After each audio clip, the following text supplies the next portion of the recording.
अच्छा जी, आज का हमारा एजेंडा पहली कैफ 3 की हमारी क्लास है। आज का हमारा एजेंडा होगा कैफ 3 सब्जेक्ट से इंट्रोडक्शन, थोड़ा सा अपना इंट्रोडक्शन मैं अब तक करवाऊंगा और बाकी फिर इंशाअल्लाह हम देखेंगे कि हमारे सब्जेक्ट के कंटेंट्स क्या हैं और इनको पढ़ने का तरीका क्या है। विल ट्राई कि हम पहले ही दिन से अपनी डायरेक्शन को सही अंदाज में सेट रखें ताकि एक अच्छे अंदाज में हम अपनी तैयारी को और रिवीजन और प्रैक्टिस उसको लेके चल सकें। तो starting with the subject cost and management accounting, बल्कि इससे पहले थोड़ा सा मैं आपका बैकग्राउंड आप लोगों का जानना चाहूँगा कि आप लोगों में से कितने स्टूडेंट्स हैं जिनका अकाउंटिंग जो पढ़ चुके हैं। अकाउंटिंग आपका इंट्रो टू काउंटिंग आप लोगों ने पढ़ी हुई है, सही है जी। इसका दोबारा ज़रा अंदाजे के लिए जिन्होंने नहीं पढ़ी वो हाथ खड़ा करें। So quite a few students जिन्होंने इंट्रोडक्शन टू काउंटिंग अभी नहीं पढ़ी है। ये ज़रूरी था मेरे लिए जानना, क्योंकि हम जब स्टडी स्टार्ट करते हैं तो हमें पता होना चाहिए एज अ टीचर कि हम जिन पॉपुलेशन से डील कर रहे हैं वो कैसी है। अच्छा जी,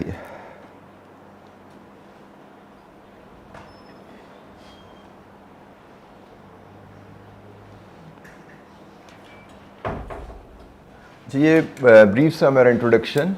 99 में मैंने क्वालिफाई किया था जी कि तासीराती KPMG जो पाकिस्तान में एक फ़र्म है लाहौर से, और तकरीबन उसके बाद मैं कुछ अरसा इंडस्ट्री से अटैच रहा 2002 से, लेकिन एजुकेशन सेक्टर में मेरी इन्वॉल्वमेंट है और मैं ACC और CA के स्टूडेंट्स को पढ़ा रहा हूँ।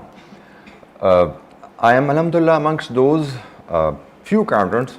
जब मैंने क्वालिफाई किया तब तो वाकई वेरी फ्यू होते थे, अब तो फिर माशाल्लाह कुछ हमें नज़र आते हैं जिन्होंने CA विदाउट एनी फेलियर किया हुआ है। मैंने अल्हम्दुलिल्लाह उस दौर में भी जब हमारे पैमाने में 4 पेपर इकट्ठे मैंडेटरी होते थे और किसी एक पेपर में भी फेल का मतलब चारों में फेल होता था। 3 पास हैं, एक में फेल हो गए हैं तो भी चारों में फेल कंसिडर किया जाता था, चारों दोबारा देने पड़ते थे। तो उस दौर में अल्हम्दुलिल्लाह मैंने विदाउट फेसिंग एनी फेलियर ये सब्जेक्ट सारे CA के पास किए हुए हैं।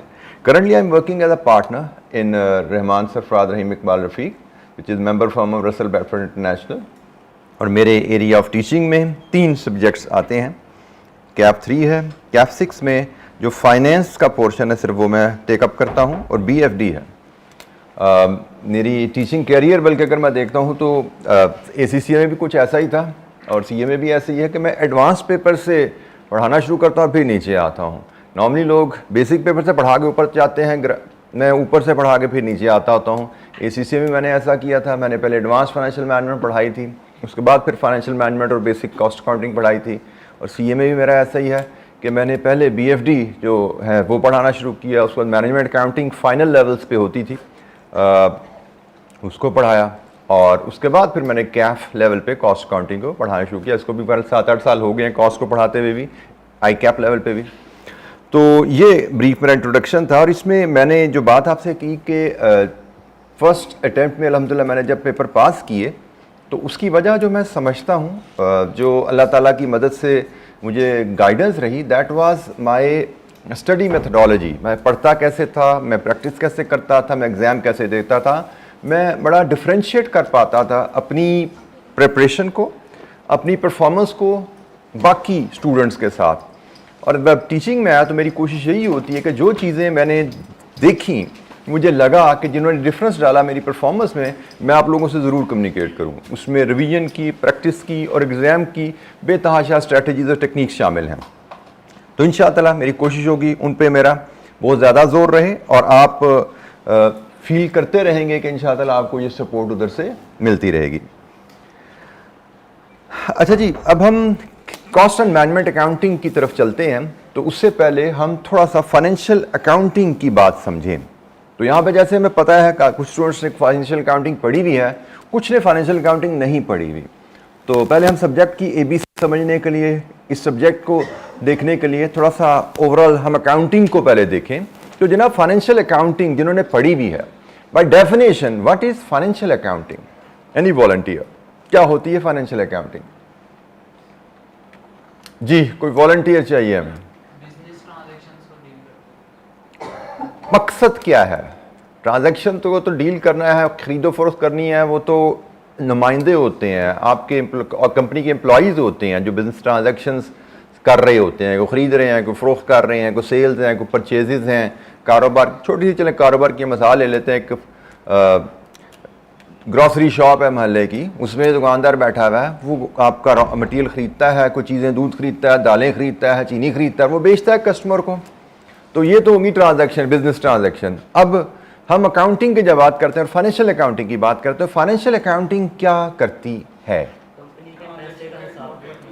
एक बच्चा हाथ खड़ा करे फिर बताएंगे। जी बेटा। कंपनी के पैसे का हिसाब होता है। कंपनी का पैसे का हिसाब होता है, कहाँ से आ रहा है, कहाँ से जा रहा है, कहाँ लग रहे हैं। ठीक हो गया। चलें, इस तरह भी कहा जा सकता है इसको। ठीक है, और जी, और कोई volunteer? Financial accounting, financial accounting में हम बिजनेस की ट्रांजैक्शंस को रिकॉर्ड करते हैं। मकसद क्या होता है इन ट्रांजैक्शन को रिकॉर्ड करने का? कि हम बिजनेस की परफॉर्मेंस को समराइज कर सकें in the shape of financial statements. दो चीज़ें हम बनाते हैं फाइनेंशियल अकाउंटिंग में मेनली, काफ़ी ज़्यादा रिपोर्ट्स होती हैं लेकिन मेनली अगर हम बात करें तो दो चीज़ें होती हैं, एक फाइनेंशियल परफॉर्मेंस और एक होती है फाइनेंशियल पोजीशन। ये दो चीज़ें हम फाइनेंशियल अकाउंटिंग से हासिल करते हैं। आपने कारोबार शुरू किया, जो भी ट्रांजैक्शन होनी है जिसमें कोई कमोडिटी, कोई प्रोडक्ट, कोई पैसा इन्वॉल्व हो गया, उसको रिकॉर्ड करना फाइनेंशियल अकाउंटिंग का काम है। फॉर एग्जांपल, मैं अभी ग्रोसरी शॉप की मिसाल ही ले रहा था। हमने एक ग्रोसरी शॉप अगर सेटअप करनी है, लेट्स अज्यूम आपने एक दुकान खोलनी है नहीं, तो सबसे पहला काम जो शायद आप कर रहे होंगे वो किसी दुकान को रेंट पे लेने के लिए एक एग्रीमेंट साइन करोगे शॉप के ऑनर के साथ। खाली दुकान आपने किराए पे ली, एग्रीमेंट साइन करते हुए आपने उसे सिक्योरिटी पे की, फाइनेंशियल ट्रांजैक्शन इन्वॉल्व होगी, तो आपने कहा जी मैंने किराया पे कर दिया है और दुकान मैंने किराए पे ले ली है। इसके पैसे बैंक से निकले, किराया पे कर दिया। इसके बाद आपने कहा जी इस दुकान में मुझे कुछ रैक्स लगवाने की ज़रूरत है, कोई फ्रीज़र रखने की ज़रूरत है, चलें जी रैक खरीदे, फ्रीज़र खरीदे, ये भी ट्रांजैक्शन होगी, इसको भी फाइनेंशियल अकाउंटिंग में रिकॉर्ड किया जाता है। फिर आपने कहा जी अब मुझे बेचने के लिए दूध, दालें, चीनी रखने की ज़रूरत है, वो भी आपने सप्लायर से रब्ता किया, उनको भी ख़रीदा, आपने पेमेंट की, दुकान में रख लिया। अब ये सारी चीज़ें रिकॉर्ड होती जा रही हैं कि हमने क्या ख़रीदो फरोख्त की है। पूरे साल में जो खरीदो फरोख्त आप करते रहे हैं वो रिकॉर्ड करते रहते हैं फाइनेंशियल अकाउंटिंग के तहत। और साल के एंड में फाइनेंशियल अकाउंटिंग आपको बताएगी एक प्रॉफिट लॉस की स्टेटमेंट कि आपने पूरे साल में क्या खरीदा, क्या बेचा, खरीदो फरोख्त की, उससे मुनाफा क्या कमाया। और दूसरी फाइनेंशियल पोजीशन बताती है, फाइनेंशियल पोजीशन बताती है कि आपके साल के एंड पे असासे, एसेट्स कितने हैं, मतलब आपके पास जो चीज़ें पड़ी हुई हैं, जैसे आपने फ्रिज खरीदा, फ्रीज़र खरीदा, रैक्स खरीदे, ये आपके एसेट्स हैं। और अगर आपने किसी को कोई पेमेंट करनी है, फॉर एग्जांपल आपने दूध वाले से दूध तो लिया, उसकी अभी पेमेंट नहीं की, वो उसको हम लायबिलिटी कहते हैं। तो फाइनेंशियल पोजीशन बनाई जाती है और फाइनेंशियल परफॉर्मेंस बनाई जाती है।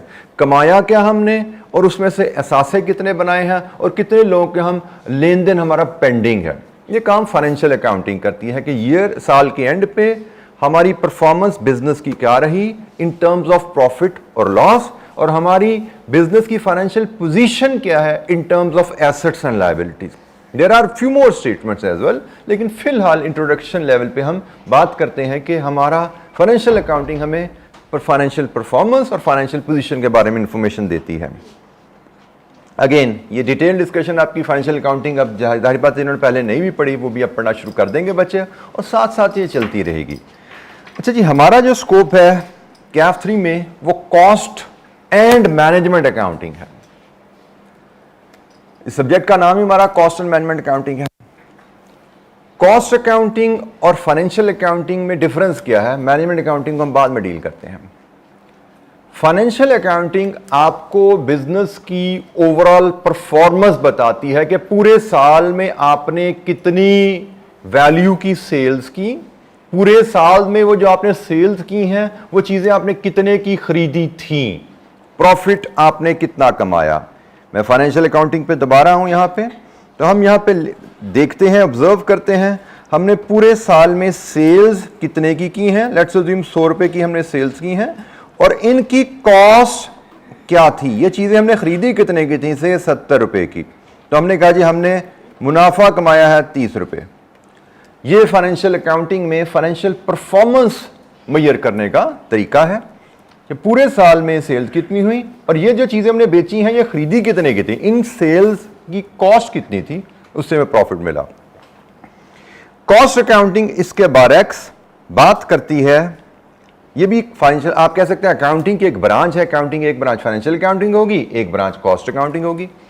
कॉस्ट अकाउंटिंग बात करती है कि आप अपने बिजनेस में जो चीजें बेचते हैं वो या आप खरीद के बेच सकते हैं या बना के बेच सकते हैं। दो तरह की ऑर्गेनाइजेशन होती है ना, एक जिसे हम शॉप की मिसाल ले रहे थे वो तो ट्रेडिंग ऑर्गेनाइजेशन है, वो किसी से चीज खरीदी और फिर बेच दी, इसको हम कहते हैं ट्रेड करना, trading, buying and selling. Then there are some manufacturing organization as well, जो चीजें बनाते हैं खुद फिर बेचते हैं। जैसे अगर मैं बात करूं ये फर्नीचर जिस पे आप बैठे हुए हैं, ये कोई यकीनन कोई बिजनेस एंटिटी है जिनको हम एक डिजाइन देते हैं कि भाई इस डिजाइन का फर्नीचर हमें बना दें, तो वो हमारे डिजाइन के मुताबिक फर्नीचर बनाते हैं और बना के हमें बेच देते हैं। उनके पास ये, वो कहीं से खरीद के हमें नहीं बेच रहे, बना के बेच रहे हैं, तो इसको हम कहते हैं मैन्युफैक्चरिंग ऑर्गेनाइजेशन। ट्रेडिंग ऑर्गेनाइजेशन हो या मैन्युफैक्चरिंग ऑर्गेनाइजेशन हो, कॉस्ट अकाउंटिंग बात करती है कि ऐसा इदारा जो चीज खरीद रहा है या बना रहा है उसकी पर यूनिट कॉस्ट क्या पड़ रही है। फाइनेंशियल अकाउंटिंग का इससे कोई ताल्लुक नहीं है। फॉर एग्जांपल मैं अगर बात करूं फाइनेंशियल अकाउंटिंग की, राइज ने एक फर्नीचर वर्कशॉप को ऑर्डर दिया जी हमें 100 डेस्क बना दो, तो वो कैसे लिखेंगे, वो अपना हिसाब किताब कैसे रखेंगे, 100 डेस्क 100 रुपए के बेचे, 100 डेस्क 70 के बने, 30 रुपए मुनाफा कमा लिया ऑर्डर में उन्होंने। ये फाइनेंशियल अकाउंटिंग का तरीका रिकॉर्ड रखने का। कॉस्ट अकाउंटिंग क्या कहती है, एक डेस्क कितने का बनेगा, ये कैसे मेजर किया जाए। वैसे तो कहने को कहा जा सकता है 100 बटा 100 रुपए के 100 हैं तो बटा 100 कर दो, लेकिन अगर हम 100 नहीं बना रहे, कभी हम 2 बना रहे, कभी 4 बना रहे हैं, तो हम एक यूनिट की कॉस्ट कैसे मेजर कर सकते हैं, किस तरह हम अपने रिकॉर्ड, अकाउंटिंग का रिकॉर्ड मेंटेन करें कि एक डेस्क हमें कितने का पड़ता है, हम इसको मेजर कर सकें। तो ये है जी कॉस्ट अकाउंटिंग। अगर मैं बिल्कुल बुकिश डेफिनेशन इसकी पढ़ूं, it is the branch of accounting that keeps track of a company's cost in such a manner that it enables company to determine cost of a product it uses or cost of a service it provides or cost of a process it performs. Financial accounting overall company की तमाम cost का सम बताता है, हमारे खर्चे total इतने हुए हैं, ठीक है जी। कॉस्ट अकाउंटिंग मेजर करना चाहती है एक प्रोडक्ट जो हम बनाते हैं वो एक यूनिट कितने का बनता है, इस रिकॉर्ड को किस तरह हम, कॉस्ट के रिकॉर्ड को किस तरह मेंटेन करें कि हमें ये इंफॉर्मेशन मिल जाए एक यूनिट कितने का बन रहा है। This is called cost accounting. Management accounting basically ये भी कॉस्ट अकाउंटिंग के एक एक्सटेंशन में ही आती है।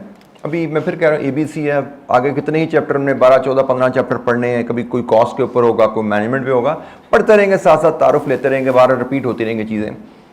मैनेजमेंट अकाउंटिंग एक और थोड़ा समझिए डिफरेंट लाइन है।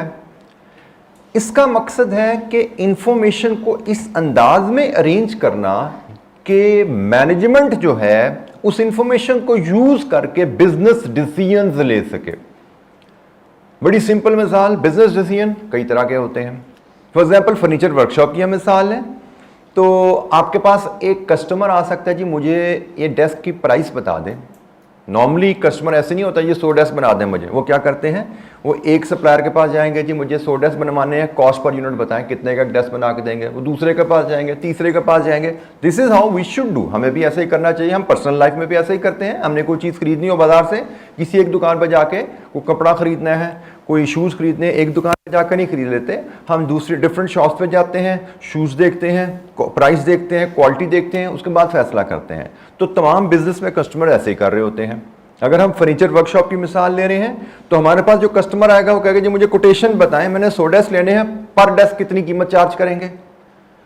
इसको हम कहते हैं this is a situation companies facing pricing decision. Company जिसके पास कस्टमर आया कोटेशन मांगने, वो company is facing a pricing decision कि भाई मुझे कस्टमर को एक प्राइस कोट करनी है। तो ये एक सिचुएशन है जिसको हम कहते हैं management is facing a decision making situation. उसको फैसला करना है, क्योंकि प्राइस हम अच्छी देंगे तो चांसेस है कस्टमर को विन कर सकें। अगर हमने प्राइस गलत दे दी हम कस्टमर को लूज कर देंगे। अब management accounting provide critical information to the management to be used in operational business decision making. जैसे मैंने बात की प्राइसिंग डिसीजन। अब कस्टमर को प्राइस देनी है, हमें क्या इंफॉर्मेशन चाहिए? Along with many other information at least हमें कॉस्ट ऑफ अ डेस्क तो जरूर चाहिए ना। कॉस्ट पता होगी तो हम प्राइस बना पाएंगे ना, कि भाई इसकी कॉस्ट कितनी है, उसमें प्रॉफिट ऐड करके हम कस्टमर को प्राइस दे पाएंगे। सो मैनेजमेंट अकाउंटिंग हमें, ये बड़ी सिंपल मैंने आपको मिसाल दी। इसके अलावा हमने प्रॉपर डिसीजन मेकिंग, क्या क्या डिफरेंट डिसीजन मेकिंग हो सकती हैं, किस तरह उनका फैसला किया जाता है, पूरा एक हमारा चैप्टर्स हैं, कई चैप्टर्स जो हमने पढ़ने हैं। तो फिलहाल मैंने एक सिंपल मिसाल दी प्राइसिंग डिसीजन, कि हमने प्राइसिंग डिसीजन करने हैं, उसके लिए भी हमें इंफॉर्मेशन की ज़रूरत होगी और वो इंफॉर्मेशन हमें मैनेजमेंट अकाउंटिंग के थ्रू मिलेगी। इन दोनों सब्जेक्ट्स को जनरली कॉस्ट एंड मैनेजमेंट को हम डिफ्रेंशिएट नहीं करते, क्योंकि ये एक दूसरे को सपोर्ट कर रहे होते हैं, सप्लीमेंट कर रहे होते हैं। जैसे मैनेजमेंट अकाउंटिंग में प्राइसिंग डिसीजन लेना है तो प्राइसिंग डिसीजन के लिए इंफॉर्मेशन चाहिए कॉस्ट पे, जो कि कॉस्ट अकाउंटिंग प्रोवाइड करती है। तो कॉस्ट अकाउंटिंग इंफॉर्मेशन बनाएगी कॉस्ट पर यूनिट क्या है, और वो इंफॉर्मेशन मैनेजमेंट अकाउंटिंग यूज करके प्राइसिंग डिसीजन लेने में हमें हेल्प करेगी। So will deal many other situations as well. तो फिलहाल हम इनको, अगर इन दोनों को कॉस्ट एंड मैनेजमेंट अकाउंटिंग को कंबाइन करके चलेंगे, कॉस्ट का रिकॉर्ड रखना, पर यूनिट रिकॉर्ड रखना, और उसकी मदद से डिसीजन मेकिंग मैनेजमेंट को जो जरूरत होती है उसके फैसले करने के लिए वो इंफॉर्मेशन अरेंज करना, ये हमारी मैनेजमेंट अकाउंटिंग है। और cost accounting, cost per unit का हिसाब रखना। अब इनको अगर हम कंपैरिजन में देखें, cost and management accounting versus financial accounting.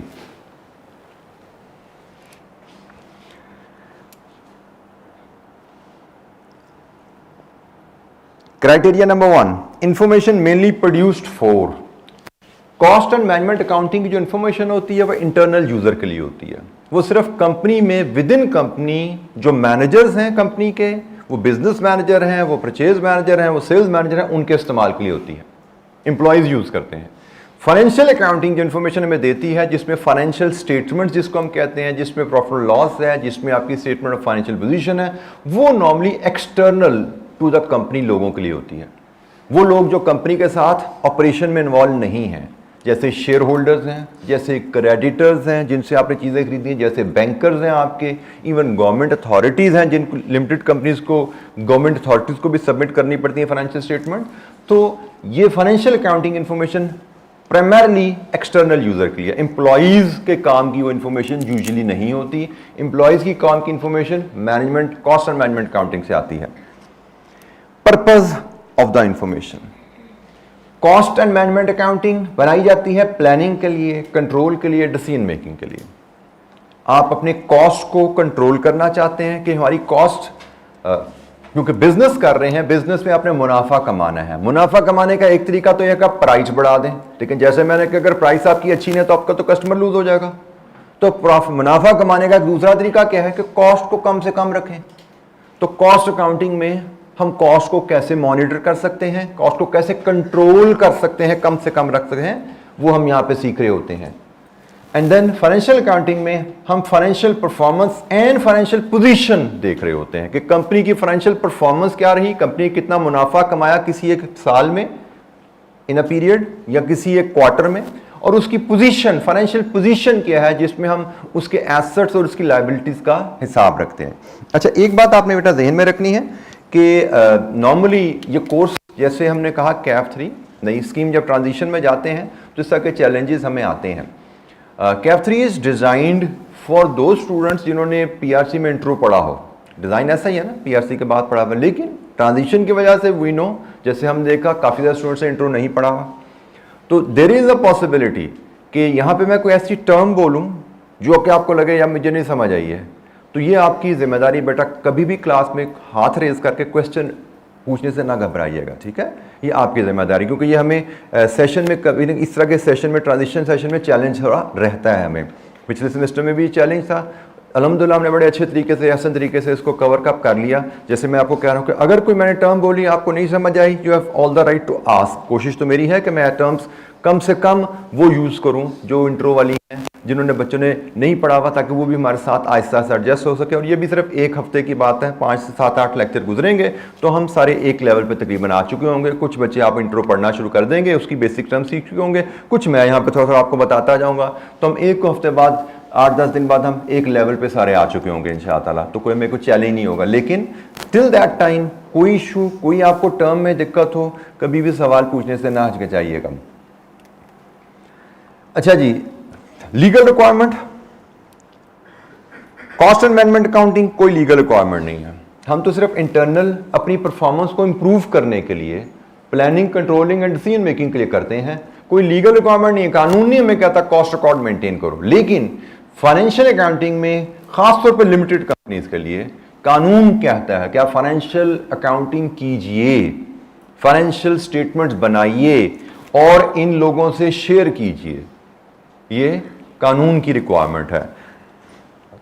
Formats, किस फॉर्मेट पे बनाई जाए, क्योंकि कॉस्ट अकाउंटिंग मैनेजमेंट अपने इस्तेमाल के लिए बना रही है, तो हर कंपनी अपने हिसाब से फॉर्मेट डिसाइड कर सकती है। कोई सजेस्टेड बाइंडिंग फॉर्मेट नहीं होते, कोई फ्रेमवर्क नहीं है। कभी आपने जैसा फाइनेंशियल अकाउंटिंग आप लोग पढ़ रहे हैं या पढ़ेंगे, उसमें प्रॉफिट एंड लॉस का एक फॉर्मेट दिया जाएगा कि भाई 1 2 3 4 5 ये 6 आइटम हैं जिनसे आपका पीएनएल बनेगा। आपको फाइनेंशियल पोजीशन का एक फॉर्मेट दिया जाएगा, कभी ऐसे एसेट रिकॉर्ड करने, ऐसे लायबिलिटीज रिकॉर्ड करनी है।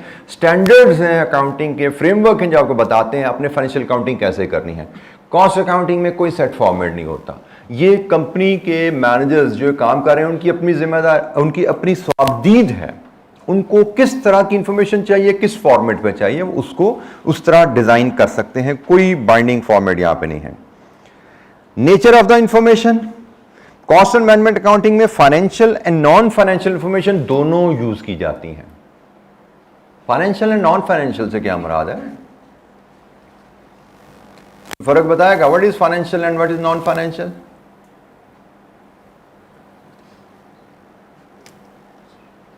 हाँ जी,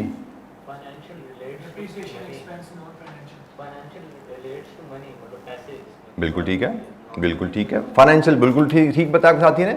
फाइनेंशियल इंफॉर्मेशन में पैसा इन्वॉल्व है। फॉर एग्जांपल जैसे मैंने कॉस्ट अकाउंटिंग में आपसे बात की कि कॉस्ट पर यूनिट, एक डेस्क हमें कितने का पड़ता है, how to record this, how to maintain cost records, ये फाइनेंशियल इंफॉर्मेशन है। कॉस्ट कितने रुपए कॉस्ट है एक डेस्क की, ये फाइनेंशियल इंफॉर्मेशन है।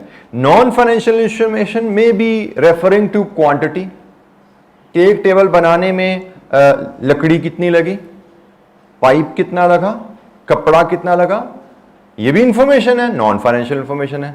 तो कॉस्ट एंड मैनेजमेंट अकाउंटिंग में फाइनेंशियल इंफॉर्मेशन भी यूज की जाती है, नॉन फाइनेंशियल इंफॉर्मेशन भी मेंटेन की जाती है। क्योंकि जब आपने एक डेस्क की कॉस्ट का हिसाब रखना है तो उसमें आपको उसकी नॉन फाइनेंशियल इंफॉर्मेशन को कंसिडर करेंगे तो फाइनेंशियल इंफॉर्मेशन कंप्लीट होती है।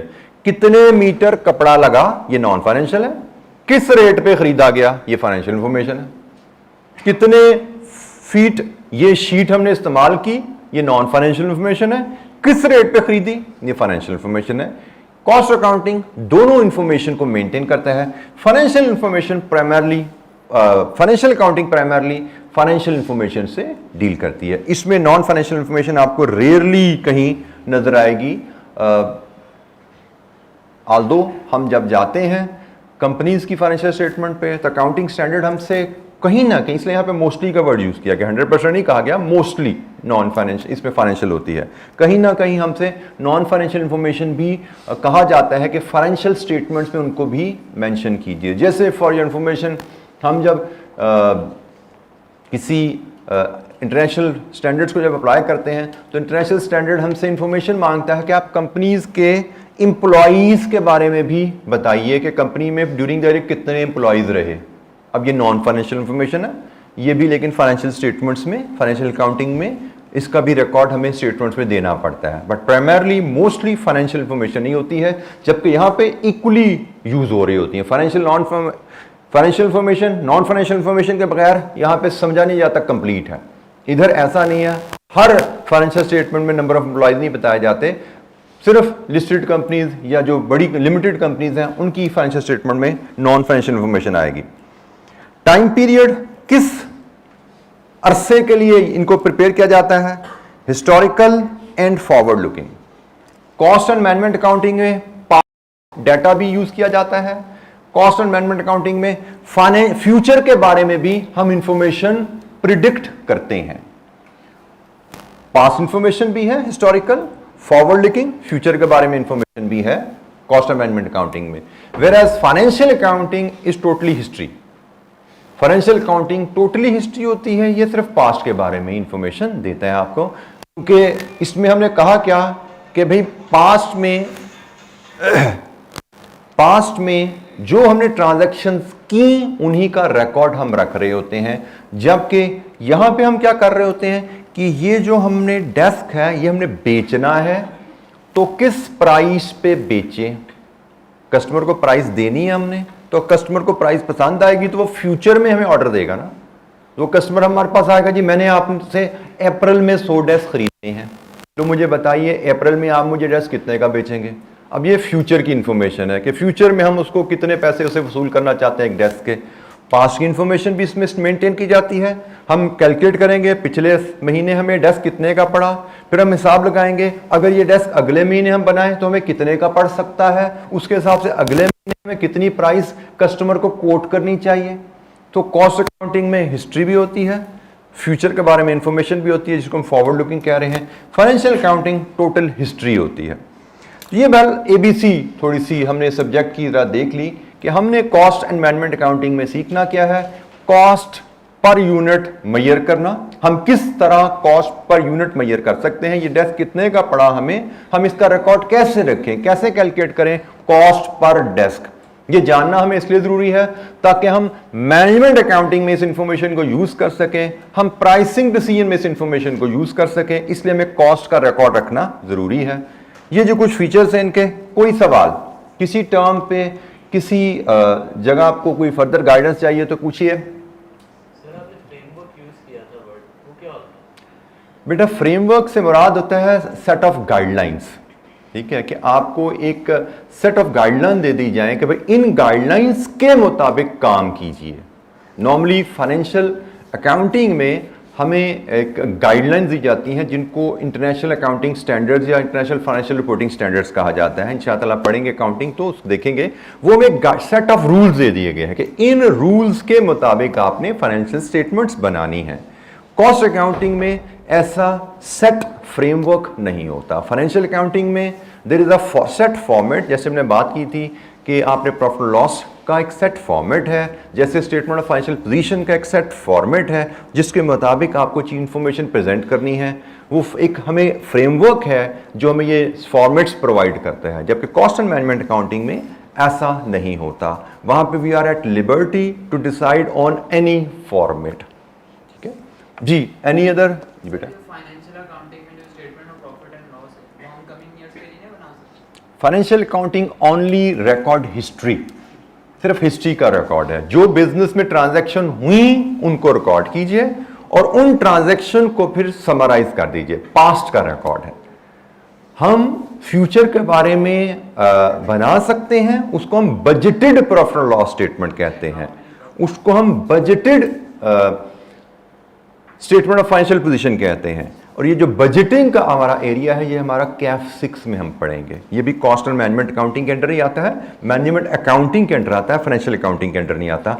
Financial accounting only deals with past, when it comes to future तो वो मैनेजमेंट अकाउंटिंग के अंडर आ जाएगा। ठीक है, बजटेड पीएनएल बनाना, बजटेड बैलेंस शीट के अगले साल हम कितना मुनाफा कमा सकते हैं, ये बजट है, हमारा अंदाजा लगाना है। अगले साल हमारे एसेट्स और लायबिलिटीज कितनी होंगी, अगले साल की जब बात हुई फाइनेंशियल अकाउंटिंग से बात निकल गई। Financial accounting only deals with past, जो हो चुका है उसका रिकॉर्ड रखना। सर और ये स्टेटमेंट्स तो एम्प्लॉयज बनाते हैं ना, फिर ये गवर्नमेंट से शेयर होल्डर्स के लिए यूजफुल कैसे? सॉरी, मतलब कि ये जितनी भी स्टेटमेंट्स होती हैं एम्प्लॉयज बनाते हैं ना, फाइनेंशियल स्टेटमेंट्स की प्रॉफिट लॉस की बात कर रहे हैं जी, बिल्कुल एम्प्लॉयज बनाते हैं। तो फिर ये शेयर होल्डर्स या गवर्नमेंट बैंक से इनके लिए कैसे यूजफुल? बेटा बनाते एम्प्लॉयज़ हैं, लेकिन एक सेट गाइडलाइन के मुताबिक बनाते हैं, इंटरनेशनल फाइनेंशियल रिपोर्टिंग स्टैंडर्ड्स के मुताबिक बनाते हैं।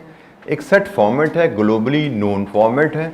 आपको पाकिस्तान में किसी अमेरिकन कंपनी की फाइनेंशियल स्टेटमेंट मिल जाए, आपको किसी ब्रिटिश कंपनी की फाइनेंशियल स्टेटमेंट मिल जाए, अगर आपको फाइनेंशियल अकाउंटिंग आती है तो आप उनको पढ़ सकते हैं, ठीक है।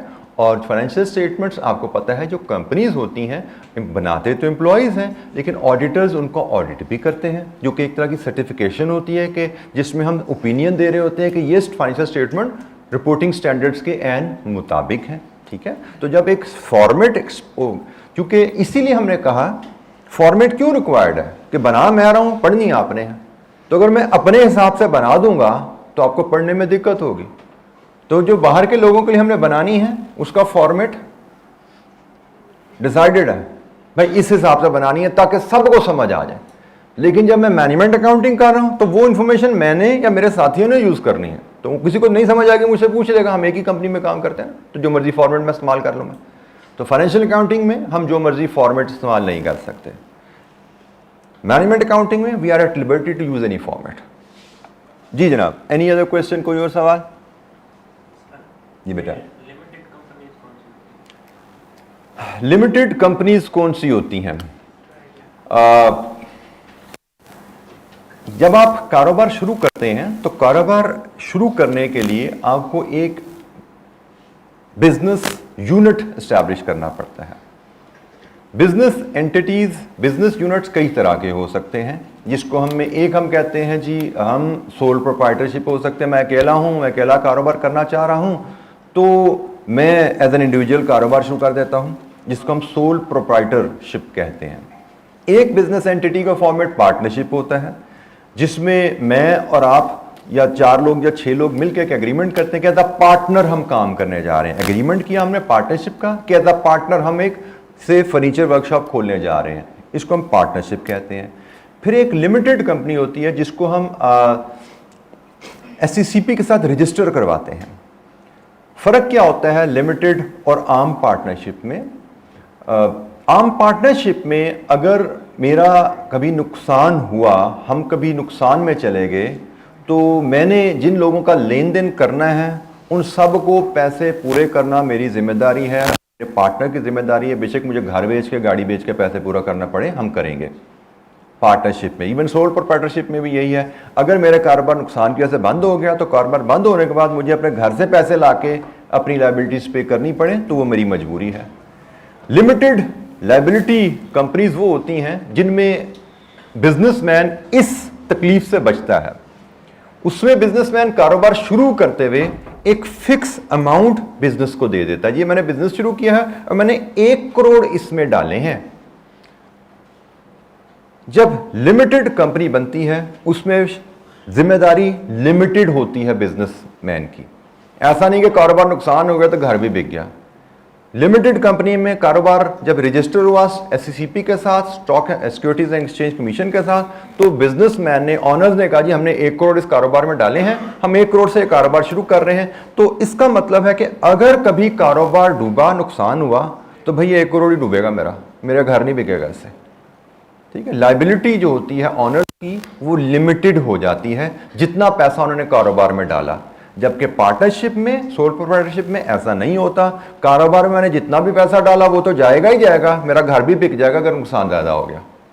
ठीक हो गया जी। Any other question? Sir company के जो एसेट्स हैं जी बेटा। लिमिटेड जब होगी लायबिलिटी तो वो भी बिक जाएंगे? बेटा लिमिटेड लायबिलिटी में कंपनी के जो एसेट्स हैं वो सारे के सारे इस्तेमाल हो जाएंगे अगर जरूरत पड़ी हमारी लायबिलिटीज पे करने के लिए। कारोबार डूब गया और मेरे पास बैंकों के मैंने पैसे देने हैं तो मेरे सारे कंपनी के सारे एसेट्स जरूर इस्तेमाल होंगे, क्योंकि कंपनी के एसेट्स उसी पैसे से बने हैं ना जो मैंने पैसा कारोबार में डाला था। तो उस पैसे से जो मैंने कारोबार में 1 करोड़ डाला, वो कारोबार में कैश पड़ा हुआ है या उसकी कोई मशीनरी ले ली हुई है या उसकी कोई बिल्डिंग ले ली हुई है, उस पैसे से जो भी एसेट्स बने हैं वो कंपनी के नुकसान को भरने में इस्तेमाल होते हैं तो हो जाए। मेरी जो पर्सनल एसेट्स हैं उसके अलावा जो बिजनेस में पैसा डाला वो इफेक्ट नहीं होंगे कारोबार के डूबने के सूरत में। ये लिमिटेड लायबिलिटी का फ़ायदा है, जबकि पार्टनरशिप में या सोल प्रोप्राइटरशिप में, जिसमें मैंने अपनी कंपनी को एज लिमिटेड कंपनी रजिस्टर नहीं करवाया, ऐसी सहूलत मुझे नहीं मिलेगी। मेरा अगर कारोबार नुकसान में गया तो मेरे कारोबार के एसेट्स हो जाएंगे, मेरे ज़ाती एसेट भी बिकने हैं, तो बिकेंगे अपनी जिम्मेदारियों को, बैंकों के लोन्स को पे करने के लिए। अच्छा जी, थोड़ी सी हम बात करते हैं पेपर स्ट्रक्चर के ऊपर जी। थोड़ा दोबारा कैफ हमने पढ़ लिया, दोबारा पेपर स्ट्रक्चर पे हम कैफ के ऊपर आते हैं कि भाई हमारा पेपर कैसा आने वाला है। हमारे पेपर के एग्जामिनर ने 2 सेक्शन बनाए हैं जी, एक सेक्शन ए है और एक सेक्शन बी है। सेक्शन ए में शॉर्ट क्वेश्चन हैं तकरीबन 6 जी, मैक्सिमम अप टू 10 मार्क्स आते हैं। और आप देख सकते हैं मॉडल पेपर में सेक्शन ए 53 मार्क्स का था, स्प्रिंग 22 जो पेपर हुआ उसमें 49 मार्क्स का था।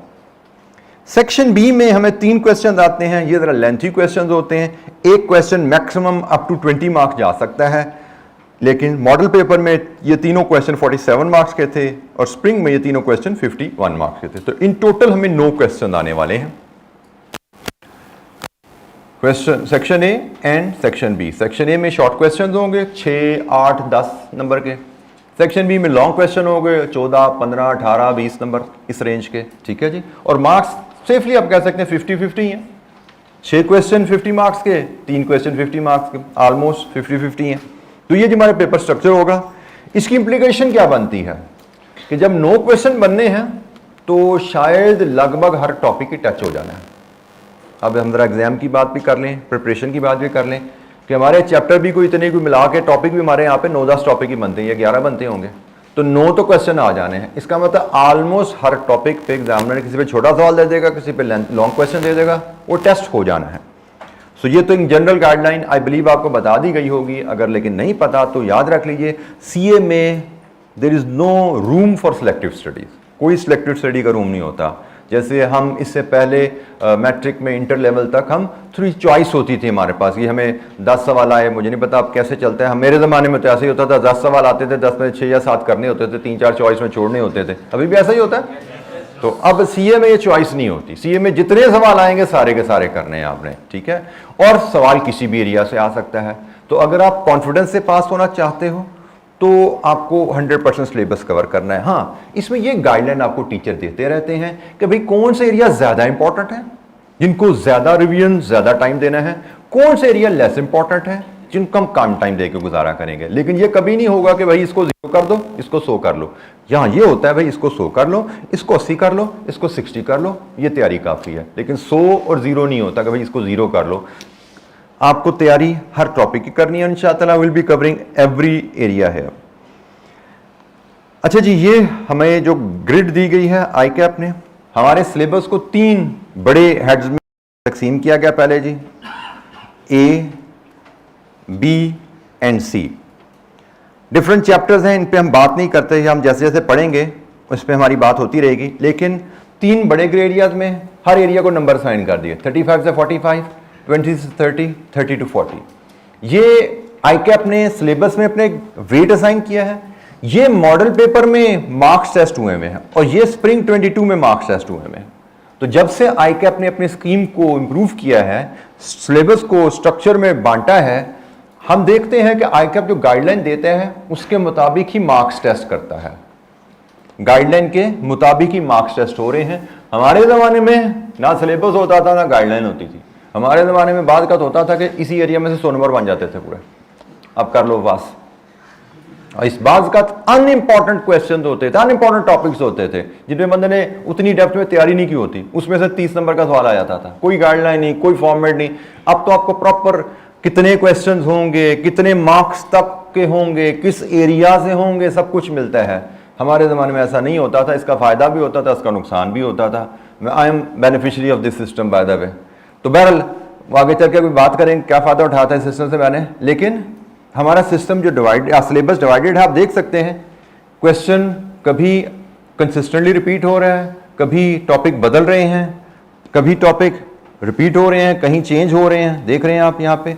तो एग्जामिनर कहीं पे भी जा सकता है, उसके पास ऑप्शन है कि किसी भी एरिया में वो टच कर दे और वो उसके लिए जनरली, लेकिन हम with the passage of time जैसे जैसे आगे चलेंगे मैं आपको बता दूंगा देयर आर सर्टेन एरिया जो कि शायद 99% चांस है कि टेस्ट होंगे आपके सिलेबस में। जैसे ये एरिया है 99% चांस है कि आपके सिलेबस में टेस्ट होगा।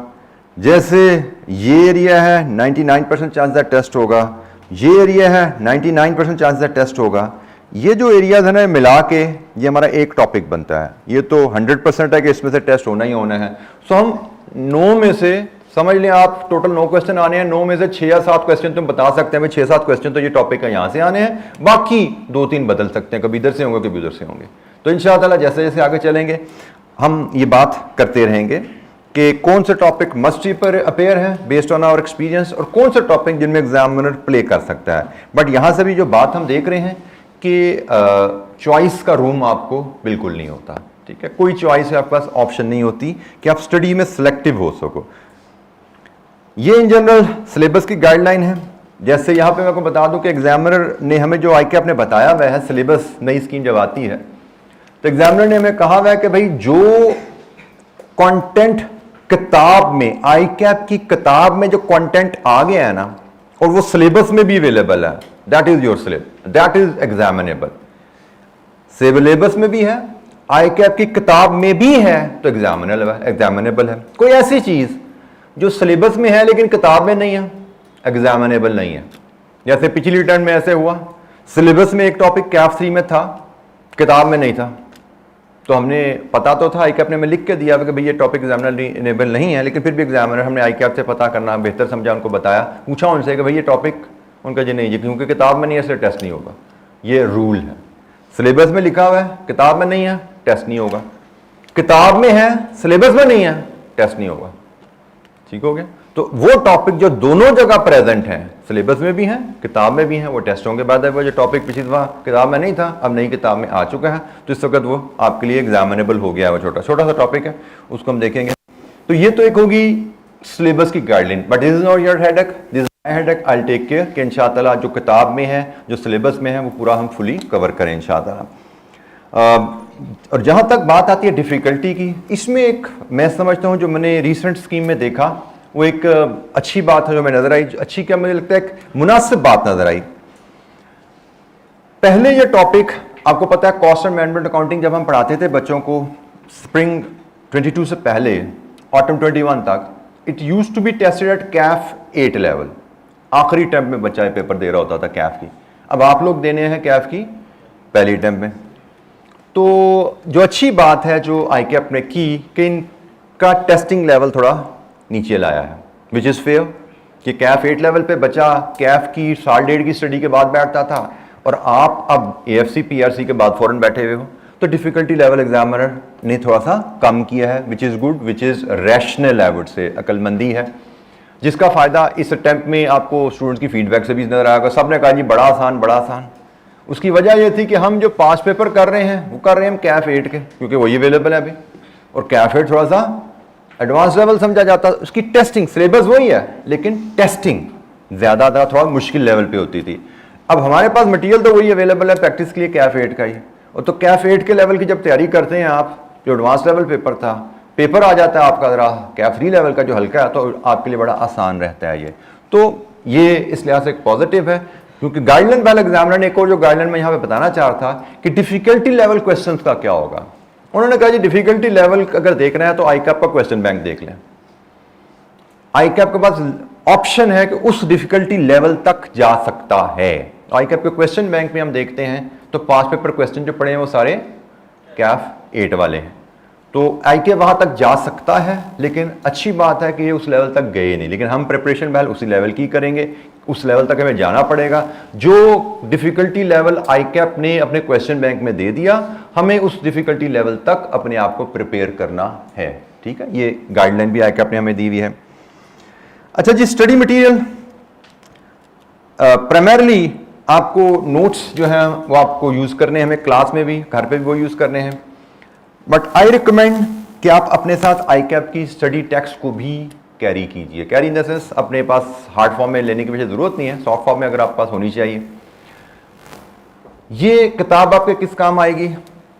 बाज़ का होता क्या है, हमारे यहाँ पे स्टडी का अंदाज रहेगा कि हम हर टॉपिक की बेसिक डिस्कस किया करेंगे, उसकी इलस्ट्रेशन छोटी छोटी सी एग्जाम्पल 2-2 4-4 लाइनों की किया करेंगे और आहिस्ता आहिस्ता उसको एग्जामिनल क्वेश्चन तक लेके जाया करेंगे। कोशिश हमारी यही रहेगी कि हम हर चीज़ को डिटेल में आसानी से आहिस्ता आहिस्ता करके पढ़ें, लेकिन बाज़ का होता है कुछ बच्चों को चैलेंज आ जाता है किसी एरिया में। I will be available to clarify your queries, लेकिन कुछ बच्चे फिर भी फील करते हैं यार मुझे पास कुछ और होना चाहिए, तो कुछ और मटेरियल जो है उसके लिए आपको किताब आपके पास होगी। तो अगर आपको किसी चैप्टर में लगता है कि भाई मज़ा नहीं आ रहा, अभी मुझे इतनी समझ अच्छी तरह नहीं आ रही, देयर इज़ अ पॉसिबिलिटी को एक आध चैप्टर किसी बच्चे को चैप्टर 1-5 में मसला हो, किसी को 3-7 में मसला हो, जिस चैप्टर में आपको प्रॉब्लम हो, अगर आप टेक्स्ट बुक आपके पास है तो उस चैप्टर को टेक्स्ट बुक से भी रीड करना will facilitate you a lot. ये ऑप्शनल है रखना, क्योंकि इसके ज़्यादातर क्वेश्चन तो हमारे इस नोट्स में ही कवर हो रहे होंगे। और बाद अब ये नोट्स आपको आज शाम तक मेरी पब्लिशर से बात हुई, विल बी अवेलेबल इंशाअल्लाह।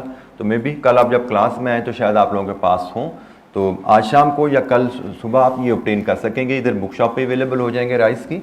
तो इंशाअल्लाह हम प्राइमरली ये डॉक्यूमेंट है जी हमारी जो क्लास में यूज़ होगी, ये भी आपके घर में चाहिए, ये ना भी हो तो इसकी खैर है, ठीक है। I am taking care of this thing as well. इसमें हमारे तकरीबन 5 पेपर के काफ़ी ज़्यादा क्वेश्चन इसमें कवर हो रहे हैं, लेकिन किताब के बगैर आपकी क्लास में कंडक्ट मुश्किल हो जाएगा, क्योंकि हमने इलस्ट्रेशंस करनी होंगी किताब से, उसमें क्वेश्चन भी सारे उसमें गिवन है जो हम क्लास चेक कर रहे होंगे। तो किताब आपको डेली बेस पे कैरी करनी पड़ेगी आपको। इसमें बेतहाशा बेसिक इलस्ट्रेशंस हैं, जैसे कई चैप्टर पे 40-40 50-50 इलस्ट्रेशंस हैं सिर्फ एग्जामिनल क्वेश्चन के अलावा, क्योंकि इसमें बेसिक कॉन्सेप्ट को बिल्ड करना बहुत ज़रूरी है और वो डिस्कशन इलस्ट्रेशन के थ्रू ही हम बिल्ड कर पाते हैं। अच्छा जी, यहाँ पे एक जो अहम चीज़, जो एक मिसकंसेप्शन हमारे रह जाती है कि टॉपिक कॉस्ट अमेंडमेंट अकाउंटिंग कोई पूछे न्यूमेरिकल या थ्योरी है, तो यस ये तो न्यूमेरिकल टॉपिक है। 95-98% हमें इसमें न्यूमेरिकल ही आते हैं। मे भी 2-4 नंबर की थ्योरी लिखने को आ जाए, न्यूमेरिकल टॉपिक है सारे, पेपर भी न्यूमेरिकल आता है, नंबर्स आते हैं, क्वेश्चंस आते हैं।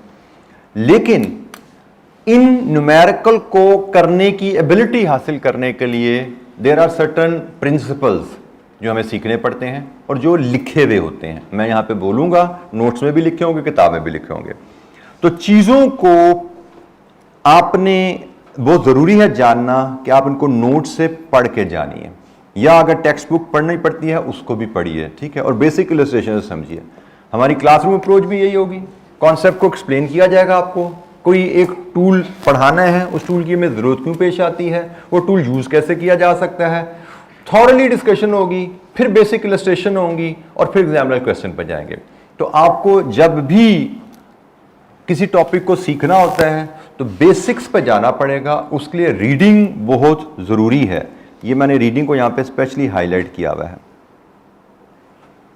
ये एक बहुत बड़ी मिसकॉन्सेप्शन है, मैं फिर क्लियर करता हूँ कि न्यूमेरिकल पेपर को पास करने के लिए सिर्फ प्रैक्टिस चाहिए। ये बहुत बड़ी मिसकॉन्सेप्शन है। न्यूमेरिकल क्वेश्चंस में पेपर में परफॉर्म करने के लिए आपको रीडिंग की भी ज़रूरत होती है। अगर आप किताब और नोट्स पढ़ने के आदी नहीं हो, सिर्फ प्रैक्टिस या क्वेश्चन करना आपको पेपर पास नहीं करवाएगा, ठीक है। तो आहिस्ता आहिस्ता मैं इस चीज़ को एलैबोरेट करता रहूँगा, रीडिंग क्यों ज़रूरी है आप इसको मैं समझाता रहूँगा, बट ये ध्यान में रखिए कि नोट्स पढ़ना ज़रूरी है। रेगुलर रहिएगा क्लासेस में जी और होमवर्क में, क्योंकि हमारे जैसे मैंने कहा कोई 11-12 टॉपिक्स हैं हमारे, हर टॉपिक में कोई डिफरेंट असूल हैं। तो एक एक टॉपिक पे से हमें 3 दिन 4 दिन 6 दिन 8 दिन 10 दिन, कोई लंबे टॉपिक है, कोई शॉर्ट टॉपिक है। अगर आप स्टडीज में रेगुलर नहीं हैं, साथ साथ नहीं पढ़ रहे, रेगुलर क्लासेस में नहीं आ रहे और घर जाकर रेगुलर रिवाइज नहीं कर रहे, तो टॉपिक आपका कैप्चर नहीं होता। ये एक मेडिकल फिनोमेना है कि आपने आज जो बातें क्लास में सुनी, जो लेक्चर जो टॉपिक आपने सुना, अगर आपने विदिन 24 आवर उसको रिवाइज नहीं किया तो वो जहन से वॉश आउट हो जाती हैं बातें। मे बी 24 आवर्स छोड़ दोगे, 48 आवर्स बाद आप रिवाइज करने बैठोगे, मे बी 20-30% चीज़ें आपको याद रहेंगी जो क्लास में हुई होंगी। एक हफ्ते बाद बैठोगे तो शायद आपको लगा ये टॉपिक तो शायद सर पढ़ा ही नहीं है। ये ऐसा ही होता है। लेकिन अगर आज पढ़ा और आज ही रिवाइज कर लिया विदिन 24 आवर्स, तो ये आपके दिमाग में एक हफ्ते के लिए शायद ये स्टे करेगा। एक हफ्ते बाद आपको फिर मे बी वीकेंड पे 1 घंटे के लेक्चर को 15-20 मिनट दे के फिर रीड थ्रू करना है, फिर शायद ये 3-4 हफ्ते के लिए आपके दिमाग में रह जाएगा। ये सीए की स्टडीज़ में आपको ये चीज़ सिस्टम जहन में रखना है कि आपको रेगुलर रहना है अपनी स्टडीज़ के साथ। ये वो स्टडीज़ नहीं है जैसे मैट्रिक इंटर में करते होते थे कि 10 महीने हमने रिलैक्स गुजारे, आखिरी 2 महीने बैठे टिका के पढ़ लिया।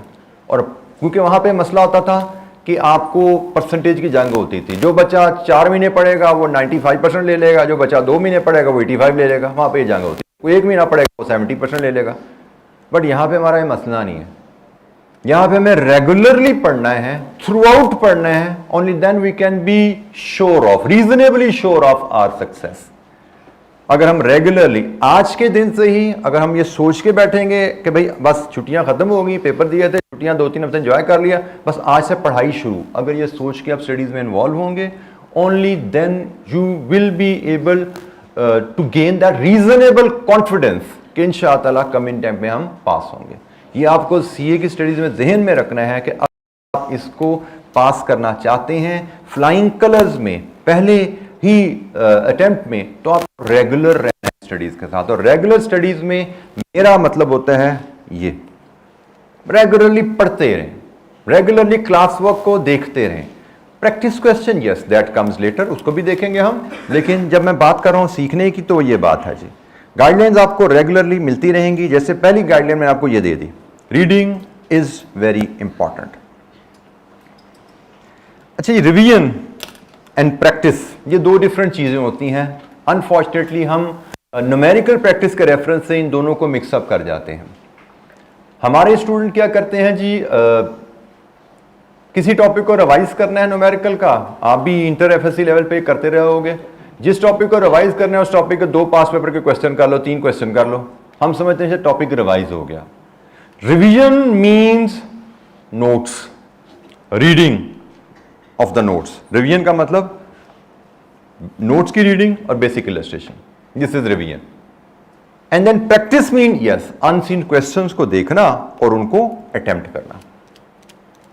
हम लोग इन दोनों को मिक्सअप करके चलते हैं। हम प्रैक्टिस करते हैं और समझ रहे हैं हम रिवाइज कर रहे हैं। प्रैक्टिस करते हुए एक टॉपिक पे आपने 2 सवाल किए। होता क्या है कि एक टॉपिक हम पकड़ें, उसमें कोई 20 असूल होते हैं जो एग्जामिनर हमें सिखाता है, जो हमें किताब में सिखाए जाते हैं 20 असूल। लेकिन उस टॉपिक में जब क्वेश्चन बनता है तो उस क्वेश्चन में 20 के 20 असूल एक सवाल में थोड़ी टेस्ट होते हैं। किसी एक सवाल में होंगे 5 असूल, दूसरे में कोई और 5 होंगे, तीसरे में कोई और 5 होंगे, चौथे में पहले वाले 2 होंगे और दूसरे वाले के 3 होंगे। तो कोई ऐसे 1 या 2 क्वेश्चन नहीं होते जिसमें आपके 20 के 20 असूल रिवाइज हो जाए। तो जब हम रिवीजन कर रहे हैं हमारा पूरा टॉपिक रिवाइज नहीं होता। जब प्रैक्टिस कर रहे हैं हमारा पूरा टॉपिक रिवाइज नहीं होता। प्रैक्टिस में हमारे सिर्फ वही टॉपिक्स, वही कॉन्सेप्ट रिवाइज होते हैं जो उस क्वेश्चन में टेस्ट हुए हैं। वो 20 में हो सकता है 5 हो, आप 4 सवाल कर लोगे तो 20 में से हो सकता है 16 कॉन्सेप्ट आपके रिवाइज हो, 4 कॉन्सेप्ट फिर भी आपके रह जाए। हो सकता है एग्जाम में आपको जो क्वेश्चन है वो उन 4 में से आ जाए। तो अगर आप रिवीजन नहीं करते, सिर्फ प्रैक्टिस करते हो, इसका मतलब आप तैयार नहीं हो। रिवीजन करनी है फिर प्रैक्टिस करनी है अनसीन क्वेश्चंस की।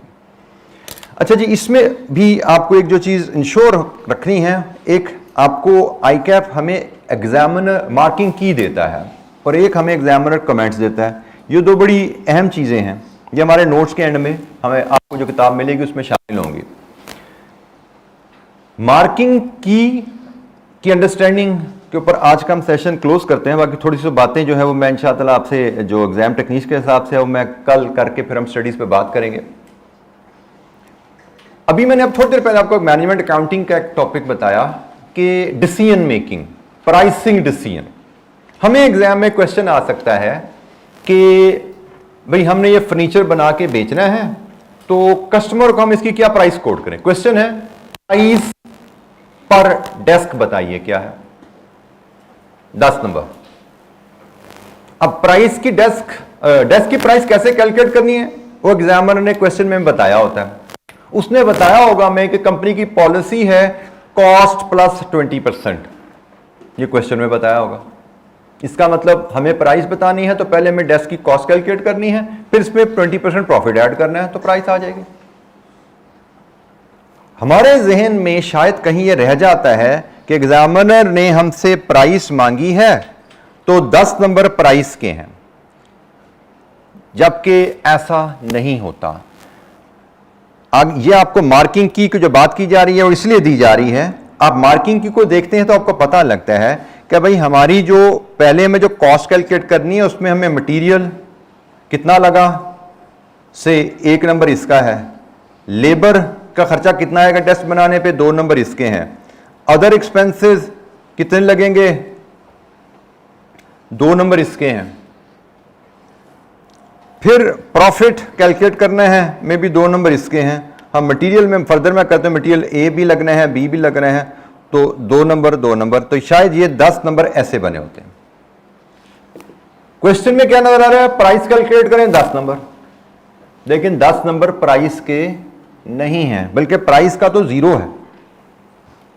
मार्किंग स्कीम देखते हैं तो पता लगता है कि एग्जामिनर ने मार्क्स हमें देने स्टेप्स के हैं, इसको हम स्टेप वाइज मार्किंग कहते हैं। हमारे क्वेश्चंस में, हमारे कॉस्ट मैनेजमेंट अकाउंटिंग में, पूरे सीए में तमाम न्यूमेरिकल पेपर में स्टेप वाइज मार्किंग होती है। आप मार्किंग की देखते हैं तो उससे आपको अंदाजा होता है कि मार्क्स एग्जामिनर कैसे अवॉर्ड करता है। जैसे यहां पे मैंने कहा आपने मटेरियल ए, इस डेस्क को बनाने में लकड़ी कितने की लगेगी, आपने ठीक कैलकुलेट कर लिया, 2 नंबर।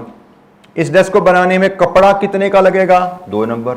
इस डेस्क को बनाने के लिए वर्कर को सैलरी कितनी देनी है, सही निकाल ली, 2 नंबर। इस डेस्क को बनाने में बिजली और बाकी खर्चे कितने लगने हैं, अगर सही कैलकुलेट कर लिए, 2 नंबर। प्रॉफिट टोटल कॉस्ट पे 20% ऐड कर दिया, प्रॉफिट ठीक कैलकुलेट कर लिया, 2 नंबर। अब इसमें से आप जो कैलकुलेशन नहीं परफॉर्म करोगे सिर्फ उसके नंबर कटेंगे। फॉर एग्जांपल आपको मटेरियल ए की कैलकुलेशन नहीं आती, ये नंबर कट जाएंगे आपको 8 नंबर मिल जाएंगे।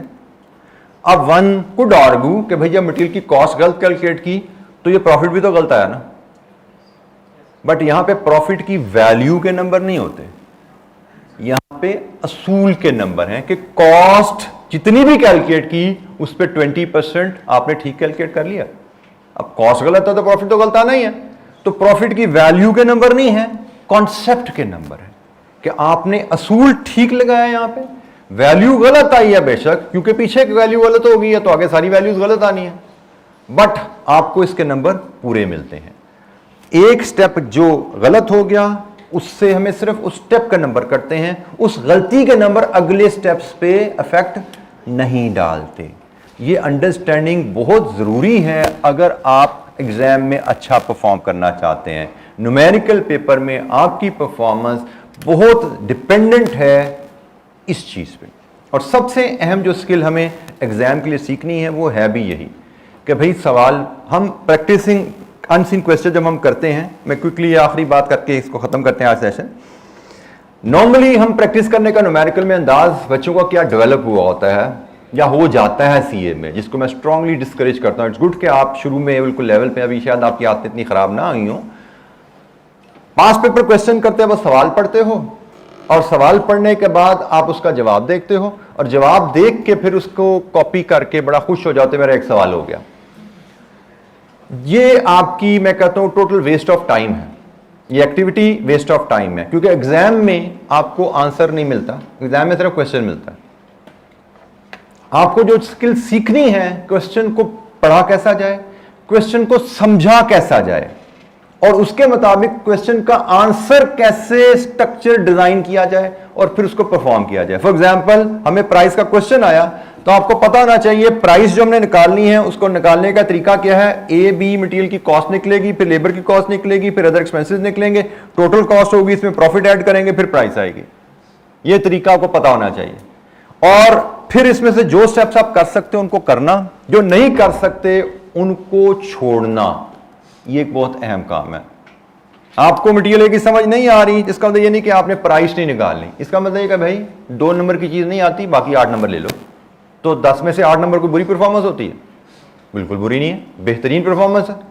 लेकिन हम जब सोल्यूशन को देख के करने के आदी होते हैं तो हम ये काम कर नहीं पाते। हमें सबसे अहम जो स्किल हासिल करनी है वो जनाब ये है कि क्वेश्चन को पढ़ना, उनकी रिक्वायरमेंट समझना, आंसर को प्लान करना और फिर कौन सी वर्किंग हमने परफॉर्म करनी है और कौन सी वर्किंग हम नहीं कर सकते, जिसको हम अज्यूम करके सवाल कंप्लीट कर देंगे।